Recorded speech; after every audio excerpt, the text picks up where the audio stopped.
Hello student, आज हम आपकी हिंदी सेकंड स्टार्ट करेंगे जो कि आपकी व्याकरण है। तो व्याकरण का हमारा फर्स्ट जो टॉपिक है भाषा, लिपि और व्याकरण, आज हम इसका अध्ययन करेंगे। तो बच्चों, हम अपने भाव और विचार मुख्य रूप से लिखकर या बोलकर दूसरों तक पहुंचाते हैं और दूसरों के भाव और विचार सुनकर या पढ़कर भी हम समझते हैं। जैसे कि रमा पत्र लिख रही है और नेताजी भाषण दे रहे हैं, बच्चे कहानी सुन रहे हैं और आदित्य पुस्तक पढ़ रहा है। तो विचारों या भावों को व्यक्त करने का एक और भी ढंग होता है, वो है संकेत द्वारा। जैसे कि छोटे बच्चे होते हैं, वो संकेत द्वारा पानी मांगते हैं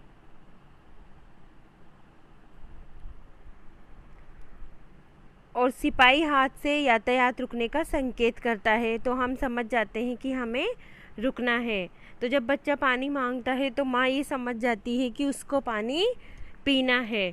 तो भाषा हमारे लिए बहुत अहम है। भाषा शब्द संस्कृत भाषा की भाष धातु से बना है, जिसका अर्थ होता है बोलना या प्रकट करना। अतः भाषा का शाब्दिक अर्थ अपने भावों या विचारों को कहना या व्यक्त करना होता है।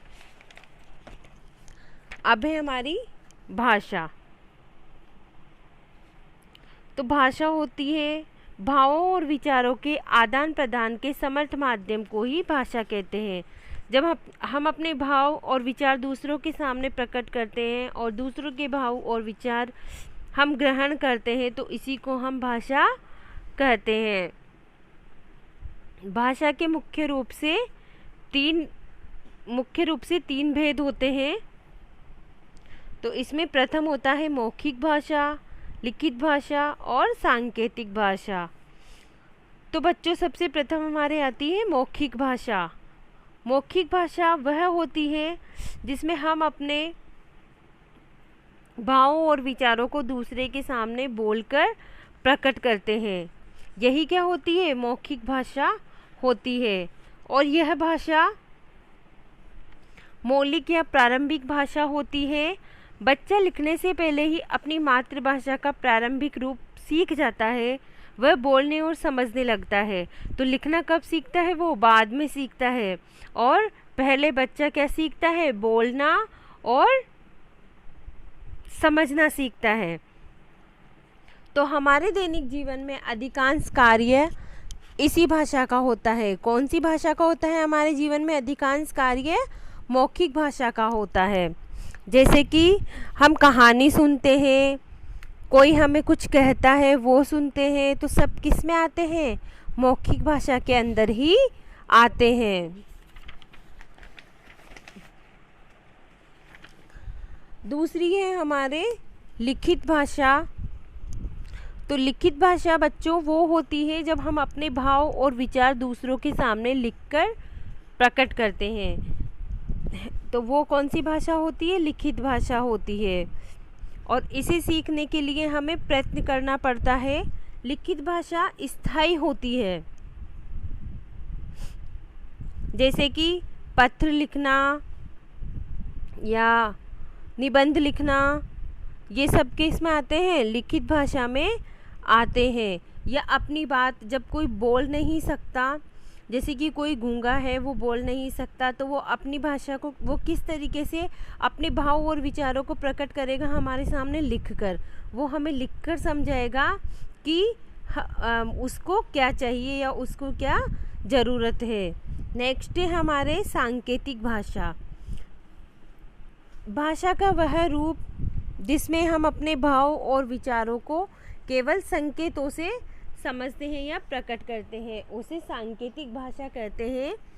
इस भाषा का प्रयोग प्राय मुख, बधिर तथा युद्ध स्थलों में किया जाता है। तो मुख होता है जो बोल नहीं सकता, वो किस प्रकार हमें समझा सकता है? संकेत द्वारा भी हमें वो समझा सकता है। आगे आपके आती है हमारी लिपि। तो लिपि होती है भाषा को लिखने के लिए बनाए गए संकेत चिन्हों की व्यवस्था को लिपि कहते हैं। तो भाषा को लिखने के लिए कुछ विशेष नियम बनाए गए हैं और उन संकेतों को चिन्हों द्वारा व्यक्त किया गया है, तो उसी व्यवस्था को लिपि कहते हैं। व्याकरण है भाषा के शुद्ध रूप और सही प्रयोग का ज्ञान कराने वाले शास्त्र को व्याकरण कहते हैं। जब हम हमारी भाषा को शुद्ध रूप से लिखते हैं और समझते हैं, प्रत्येक भाषा के अपने कुछ नियम होते हैं, इन नियमों का ज्ञान हमें व्याकरण से प्राप्त होता है। भाषा की शुद्धता बनाए रखना ही व्याकरण का कार्य है। तो भाषा के शुद्ध रूप और सही प्रयोग का ज्ञान कराने वाले शास्त्र को हम क्या कहते हैं? व्याकरण कहते हैं।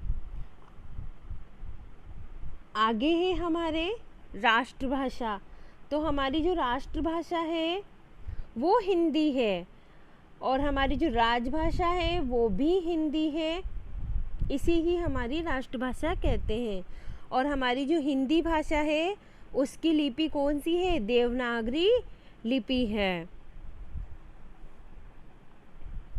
आगे आपके प्रश्न दिए हैं मैंने कुछ, तो इन प्रश्नों को आपको करना है।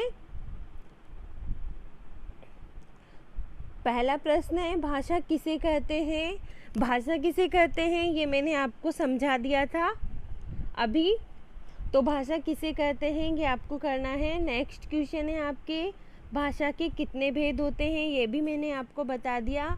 और उन भाषा के जितने भेद होते हैं उनके नाम भी साथ में आपको लिखना है।